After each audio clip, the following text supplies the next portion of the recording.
Which is the most abundant mineral in the human body? Calcium. जी हाँ, calcium हमारे जिस्म का वो मिनरल है जो 1.5 से 2% हमारा बॉडी वेट बनाता है और उसके साथ साथ हमारे जिस्म का 99% कैल्शियम हमारे बोन्स और टीथ में मौजूद होता है। याद रहे कि कैल्शियम एक ऐसा इंपॉर्टेंट न्यूट्रिएंट है जिसकी ज़रूरत सिर्फ ह्यूमंस को नहीं बल्कि तमाम ऑर्गेनिजम्स को होती है। और अगर डाइटरी सोर्सेज की बात करें तो हमारे पास dairy products, green leafy vegetables, nuts, seeds और फोर्टिफाइड प्रोडक्ट्स यानी हमारे पास सप्लीमेंट्स वगैरह में कैल्शियम होता है और हम वहां से इनटेक करते हैं। और याद रहे कि कैल्शियम के साथ साथ अगर हम विटामिन डी को ले लें तो ये सोने पे सुहागा हो जाएगा, क्योंकि विटामिन डी ही वो विटामिन है जो कैल्शियम को बॉडी में एब्जॉर्ब कराने में हेल्प करता है। अब अगर विटामिन डी की सोर्सेज की बात करूं तो हमारे पास fish oil, fortified dairy products और उसके बाद सनलाइट से भी विटामिन डी को इजिली हासिल किया जा सकता है। सो यूं अगर हम कैल्शियम के साथ बॉडी में विटामिन डी की इंटेक भी करेंगे तो कैल्शियम की एब्जॉर्प्शन में हेल्प करेगा विटामिन डी। इस वीडियो का थंबनेल देखते वक्त आपको ये बात जरूर सोचनी चाहिए थी कि हमारी बॉडी में कैल्शियम का रोल या फिर कैल्शियम हमारी बॉडी के लिए क्यों जरूरी है।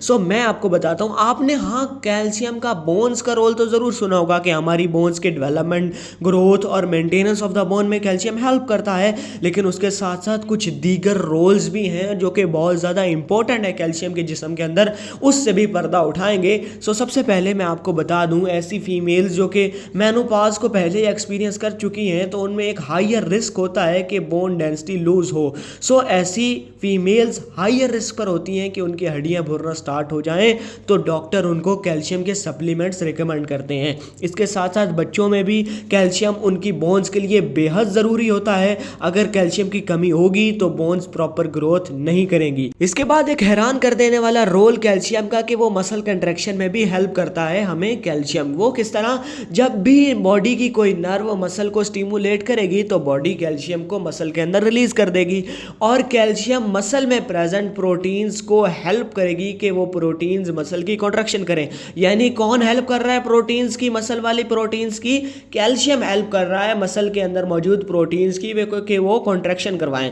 और उसके बाद जब रिलैक्स करवाना होगा तो बॉडी कैल्शियम को पंप्स आउट कर देगी, यानी कैल्शियम को मसल से बाहर पंप कर देगी।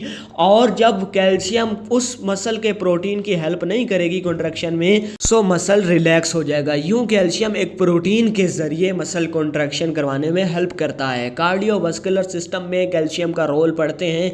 एक की रोल है कैल्शियम का ब्लड क्लॉटिंग के अंदर। The process of clotting is complex and has a number of steps. अगर आपने ब्लड क्लॉटिंग का प्रोसेस डीपली पढ़ा है तो आपको पता होगा कि एक वाइड रेंज ऑफ केमिकल्स की जरूरत होती है ब्लड क्लॉटिंग में, जिनमें कैल्शियम भी वन ऑफ देम है। और जिस तरह के मैं कैल्शियम की कार्डियोवास्कुलर सिस्टम के रोल की बात कर रहा हूं, तो कैल्शियम हमारे हार्ट मसल के एक्शन को भी मेंटेन रखने में अपना रोल अदा करता है। और इसके साथ साथ कैल्शियम रिलैक्स करता है स्मूथ मसल्स को जो कि हमारी ब्लड वेसल्स के इर्द गिर्द पाए जाते हैं। मजीद बरा कैल्शियम बहुत से एंजाइम्स के लिए एज अ को फैक्टर भी रोल अदा करता है। कैल्शियम के बगैर बहुत से हमारे की एंजाइम्स एफिशिएंटली वर्क नहीं कर सकते। अच्छा जी, आप सोच रहे होंगे कि इसने कैल्शियम के फंक्शन भी बता दिए, उसके डाइटरी सोर्सेज भी बता दिए, लेकिन लेना एक दिन कितना लेना चाहिए कैल्शियम ये नहीं बताया। According to the office of dietary supplements यानी ओडीएस के मुताबिक कितना कैल्शियम लेना चाहिए, सो एक लिस्ट आपको शो हो रही होगी 0 to 6 मंथ से लेकर 71 ईयर्स एंड अबव तमाम के लिए जितना भी कैल्शियम पर डे हमें चाहिए होता है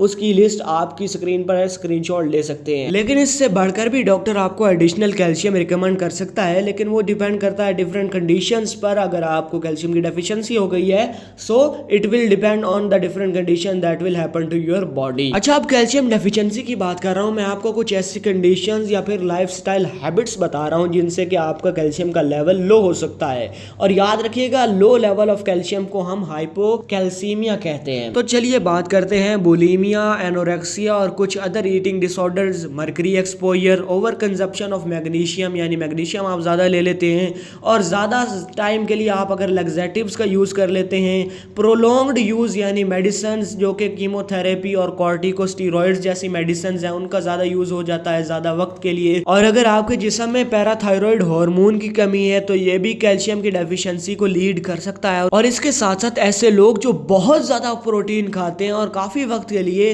प्रोटीन या सोडियम की ज्यादा इंटेक करते हैं, सो ये दो चीजें भी कैल्शियम की एक्सक्रीट करवा सकती हैं जिससे कि कैल्शियम की कमी हो सकती है। और सम कैंसर्स की सूरत हाल में भी कैल्शियम की कमी हो सकती है। और कैफीन, सोडा और अल्कोहल जैसी चीज़ों की हाई कंजप्शन की वजह से भी कैल्शियम की कमी हो सकती है। और सम सर्जिकल प्रोसीजर्स, कोई सर्जरी आप करवा रहे हैं, फॉर एग्जांपल स्टमक की रिमूवल के दौरान भी आपके बॉडी में कैल्शियम की कमी हो सकती है। किडनी फेलियर के सूरत में भी हो सकती है। विटामिन डी जो कि कैल्शियम की अब्जॉर्प्शन में हेल्प करवाता है, अगर उसकी बॉडी में कमी हो गई है तो फिर भी आपको हाइपोकैल्सीमिया हो सकता है। और इसके साथ साथ फॉस्फेट डेफिशिएंसी से भी आप हाइपोकैल्सीमिया की तरफ जा सकते हैं।